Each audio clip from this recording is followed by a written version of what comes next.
All right, welcome back to another episode of the Empowerful Health Podcast. I'm Dr. Jeremy Kerrigan, the host, and today we have Bonnie Wiscombe on the podcast. Bonnie has her hand in a lot of cool things.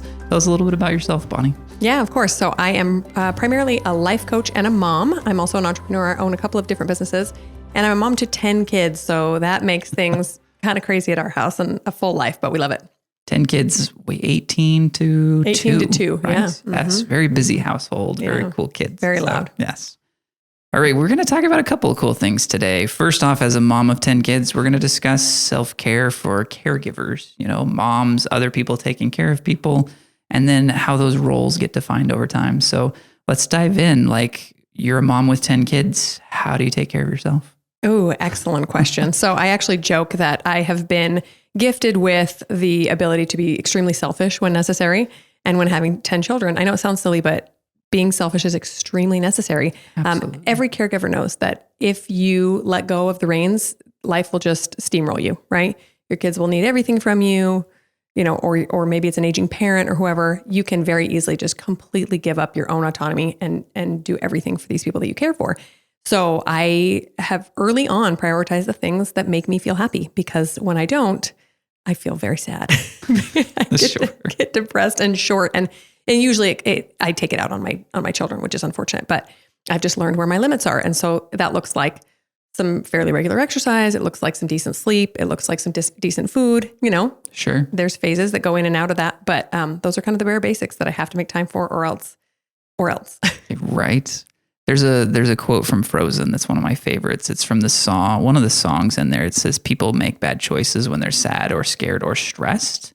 And I feel like that's a lot of parenting. We make much poorer, is that the right word? More poor choices as parents when we're sad or scared or stressed or exhausted or needing something that's not being met. So taking that time away to take care of you and to have an impact is really important. Absolutely. Yeah. And people get nervous and maybe feel the mom guilt, dad guilt, whatever, about taking time for themselves. But the fact of the matter is, your kids need a whole person, right? Right. Whoever you're caring for needs a whole you. They need someone who is not sad or scared or stressed or sleep deprived or, running on fumes. They need someone who can care with everything they've got. And that goes to, that requires you filling your cup first. Well, and kids also need some autonomy, right? And if we're constantly giving and being on top of everything, they're not going to learn to develop skills themselves. And what better place to learn and develop self-care skills and even just life skills in general than at home when mom and dad step away a little bit. When we leave all the kids home and they're babysitting each other, which is always kind of exciting and a little bit scary. We used to pay some of our younger kids to behave while the older ones were babysitting them. But yeah, it teaches them skills. I mean, in a healthy situation, they can learn skills to take care of themselves too, and not be independent or not be dependent on us, Yeah, that's a really great point. And unfortunately, I think we're starting to see the results of a generation that has not been given enough independence. Right. And they look like incapable young adults. Yeah. And they don't know how to take appropriate risks. They don't know how to care for themselves. And there's this host of mental health issues they're experiencing because the parents maybe did a little bit too much. Sure. So, I mean, we 80s kids totally get that independence. Right. Playing outside until the streetlights came on. But yeah, some of that definitely needs to be there. So diving back into this question, as we step back, as we take care of ourselves and teach our kids these abilities, there's always this fine line, right, of leaving them too much to themselves versus, knowing when to help and when not to. And it's much more powerful when we come from a place where we're fulfilled, where we have our needs met, or at least some of them, right? We're never going to be 100%, but what are the ways as a mom to take time for yourself? What are your maybe too personal question, but what are your warning signs, I guess you could say? What are those things? No, that's a great question. I think all of us probably really do know those, but sometimes it takes some introspection, some journaling to kind of figure out what is happening here with me. And because of the load on my time and mental health, I get to my breaking point quite often. And so I have to learn really early on what that looks like. So for me, it looks like, in life coach speak, we call it buffering, when we're using things like social media or food or Netflix to dampen the emotions that are coming up for us. So if I find myself sitting and scrolling a lot, it's usually because there's not enough self-care. I cannot expose myself to the emotions of frustration and irritation and impatience that I have with my kids because I'm not emotionally healthy. So that's kind of a warning sign when I'm tuning out from my emotions. Maybe I'm gaining a little weight. Maybe I'm staying up too late. Sure. Maybe I'm ignoring my kids.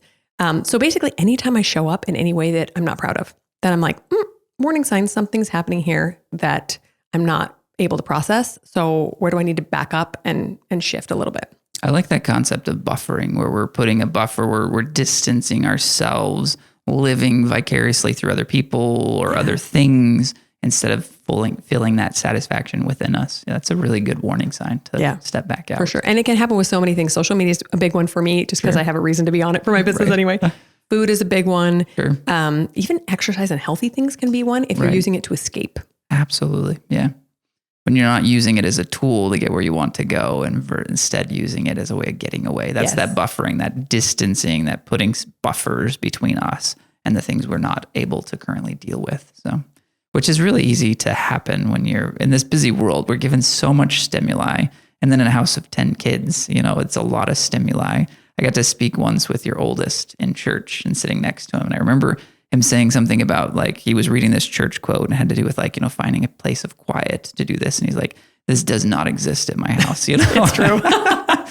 Which there's 12 people there, at any given moment. And you homeschool your kids too, right? They're always there. Always there, And so that idea, there's always constant stimuli. And so knowing when we need to get away from the stimuli, just had this cool conversation on our last episode with a guest about friction and building up resistances, building up our ability to overcome resistances, And it's not about removing the triggers from life. It's about knowing when to step back and how to ease ourselves back into it. I know for as a father and with my wife, we have 5 kids, only 5 kids, half as many, right?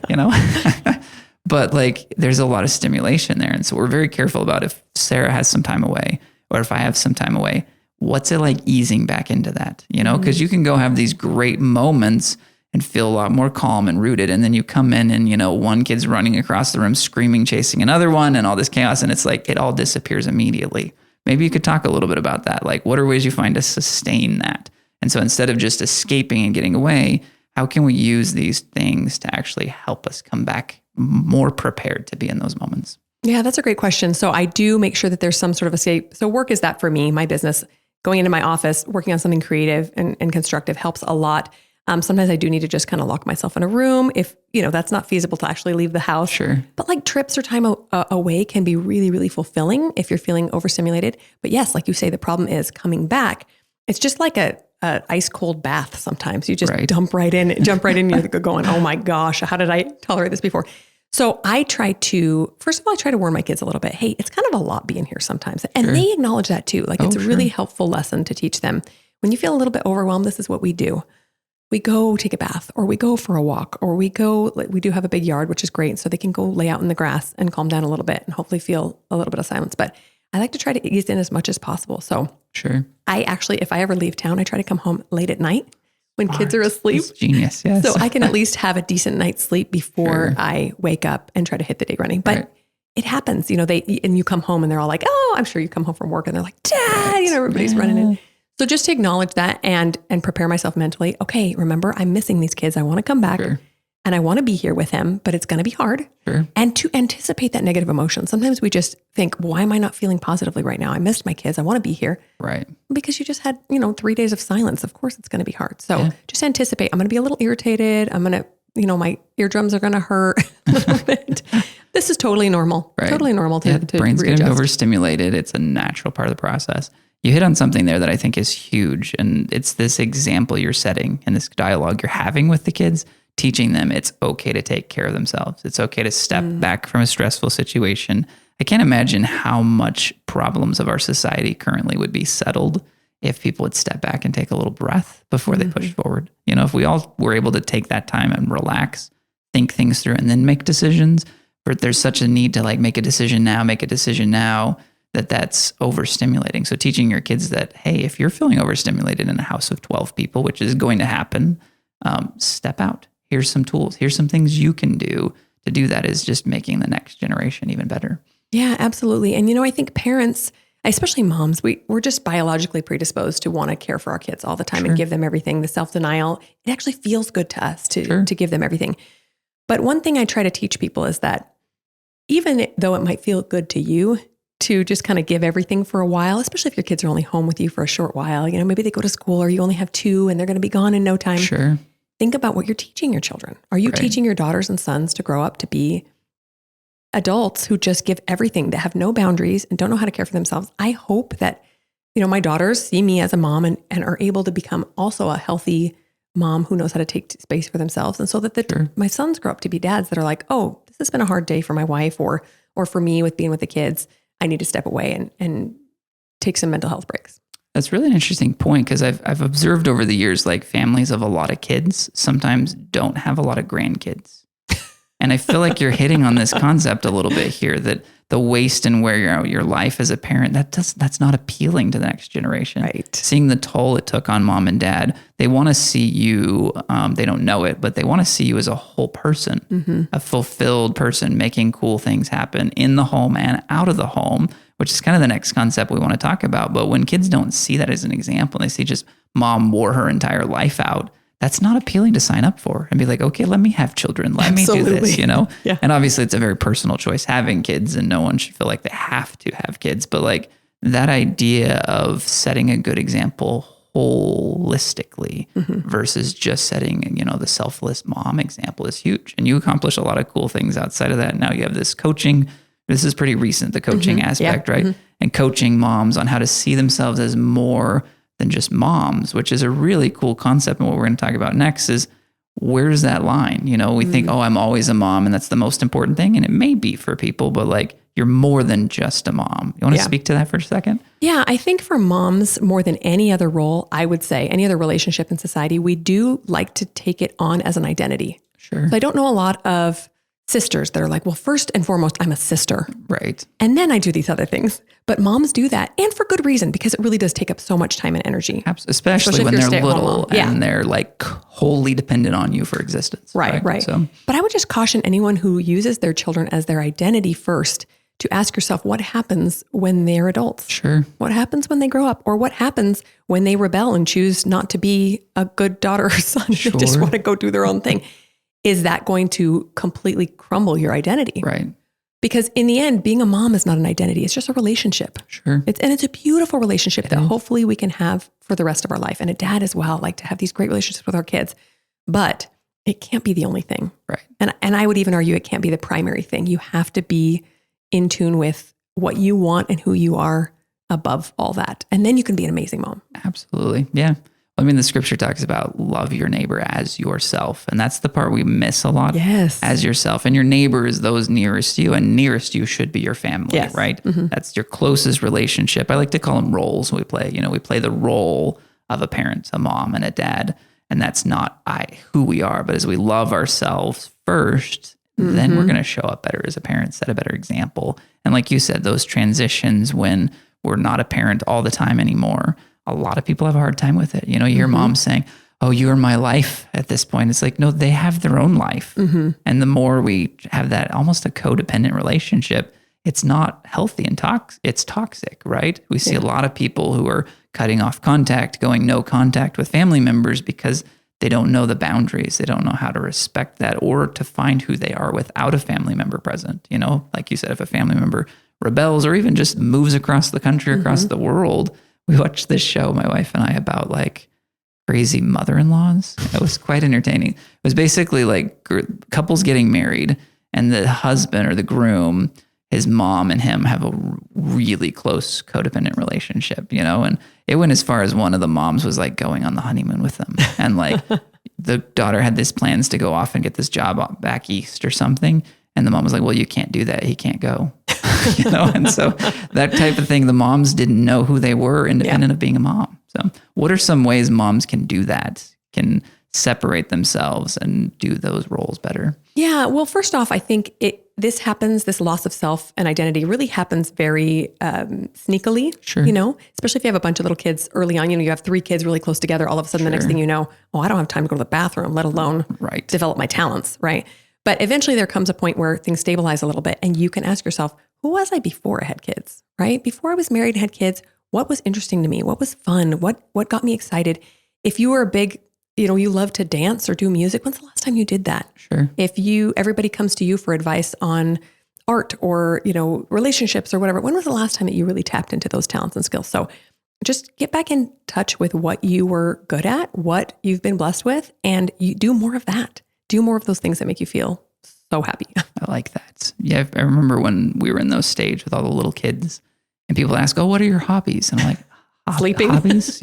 Yes, this is not a concept I have time for right now, but as the kids got a little older, in particular with like COVID, like the world was going a little crazy, stress levels were high. I'm like, I got to dust off one of those hobbies. So I pulled out my old camera and I started taking photos, and it's developed into such a fun thing for me to do. And I actually do a little bit of it professionally. I take some family photos. I take some wedding photos, things like that. But it's good to have those independent things. And then it's been fun to actually show those to my kids and have dialogues and teach them some of those skills too. And so it adds depth to the family. But yeah, it's really important, especially once the kid's sleeping through the night, potty trained, they can feed themselves. There's a lot more flexibility to figure out what you love. I like that you said, like, what did you like before? But also being open to new possibilities. Mm-hmm. Who we are is dynamic. Yes. And our desires change. We can be someone different and we can learn new skills and things. Yeah, for sure. And as a parent, you learn so much through the process, right? I am a totally different person now than I was 20 years ago before I had kids. And so I'm trying to use those new skills and abilities that I have, because I really have developed in so many ways, and put them into some of the things I enjoyed before. And maybe I'm learning more about myself, right? Nobody wants to be stuck where they were when they were 20 years old. And so let's figure out what we've developed. Maybe we can use some of our past passions and combine those and see what we come up with. It's such a beautiful journey. Absolutely. And you hit on it, like a lot of the things of being a parent teach us skills and push us to new blessings and new extremes, Yes, absolutely. Being able to translate those skills into business developments, into coaching programs, and all sorts of ways of helping other people. It's really cool to see that translate. A few years ago, one of my wife's good friends got a divorce, and she was applying for jobs, and she's like, I've been a stay-at-home mom for 20 years. Like, none of my experience, I have no experience. And so I do a little resume writing. So I called it, we were talking, and I'm like, actually, no, it's the other way around. You have 20 years of experience of managing a household, raising children. And so I helped her rewrite her resume. And she was applying for a school. Like, what better experience spending the last 20 years with children than what better experience is that than anything else at the school? And so she got the job and she was doing great, but that idea, moms see that sometimes they're like, I have no experience. I haven't done anything in 20 years. It's like, you've done nothing but things for 20 years. Where do those skills translate? Because as an employer, I run a business and have employees. Like, there's skills we're looking for as employers that aren't just checklist. I did this, I got this degree, I did this certificate. Right. We want people who can solve problems. And I don't know many more people who can solve problems better than moms who've been at home solving minor to major problems for decades, It's funny that you bring that up, because my last podcast episode on my podcast was all about why moms make the best entrepreneurs. Nice. Because of all these superhero skills we have now. And the fact of the matter is, anyone can teach somebody how to use Google Docs. Absolutely. Anybody can learn how to edit a video, but to learn patience and tenacity and compassion and understanding and all these other deep personality skills, that takes years and years of hard relationship experience, which is exactly what parents get every single day. Yep. Absolutely. Yes. Lots of challenges to our authority, lots of pushing us to the boundaries. It's so great. It's learning negotiation skills with a 2-year-old is, if you can negotiate with a 2-year-old, you can negotiate with, business deals Donald are no Trump big deal. if you want. So yeah, it's really interesting to see those as skills. And it's interesting because if we don't see them as skills, we don't tend to develop them as much, and if we're not being cognizant of it. There was actually a really interesting study a couple of years ago that was done on maids who clean for a living. And they took them and split them into 2 groups, and they educated one, and they said, hey, everything you're doing is a form of exercise. When you vacuum, you're working X, Y, and Z muscles. When you do this, you're working this, you're doing, and just kind of built it up and told them all the science behind what they were doing. And then they took the other group and didn't tell them any of that. They just gave them like instructions on the jobs and stuff of the day. And they monitored these 2 groups for a while. And the group that thought of what they did as exercise saw improvements in health markers. They lost weight, they got more muscle strength, all this sort of thing, just because their viewpoints. So like as parents, it's often really easy to get into what I call survival mode. And there's a time and a place for that. Newborn baby, you're going to be surviving. The laundry's not done. The house can go all apart, but you're just surviving and trying to keep this baby alive. But if we continue that, we're not going to be learning skills. We're not going to be growing as a person. And sometimes that'll actually lead to relationship issues because it takes you out of the growth mode. We get in this defensive mode, and there can be resentment between parent and child instead of looking at a kid as an opportunity to develop ourselves and them at the same time. And working on ourselves to be better parents, to grow and to develop will then be a good example to our kids, but it'll also help us have a healthier relationship with that. And then it teaches us all these skills that we can then apply to any challenge that comes towards our life. So. Yeah, that's so true. And to your point, parents who look at their own self-care as something they're doing for the family, then are able to accept it so much better, so much easier, Absolutely. Step into that and go, you know what?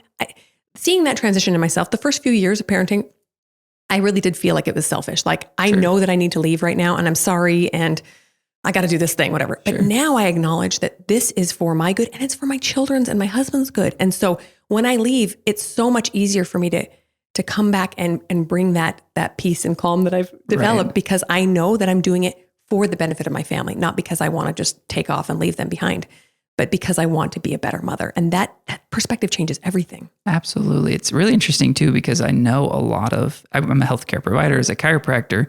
I have women come to see me, and moms are sometimes the more difficult ones to be consistent with their appointments, And it's always, I have that conversation. It's important to take care of you. And honestly, their husbands have that conversation. No, you go see the chiropractor. I don't care what it costs. You're better when you're not in pain, all this sort of stuff. And so like both, if you're supporting both spouses supporting together are going to see that, and they want you to be better. They want you to go to the massage parlor. They want you to go do something creative. I loved when you said that. I wanted to highlight that a little bit. We are designed to create as people. And so being able to do something creative through your podcast, through your work, through your coaching, or whatever it is. Like my wife likes to write stories. She loves to paint, and giving her time to do that, she always comes back better. So I value that as the husband.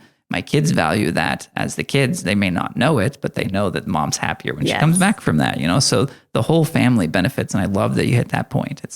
It's really vital for any relationship, whether it's family or not, to take care of ourselves. Yes, I'm glad you brought that up, because I actually teach that there are 5 aspects to self-care. There's the physical, mental, spiritual, emotional, and then there's the creative. And I always add that in because I think especially for women, human beings are innately creative, but I think women especially, like, we actually create the humans. Like there's something really important there. Right. And when we can tap into that, and it can be something as simple as like making a pretty meal or arranging some flowers for the table or something that just works with your life as a stay-at-home mom or whatever.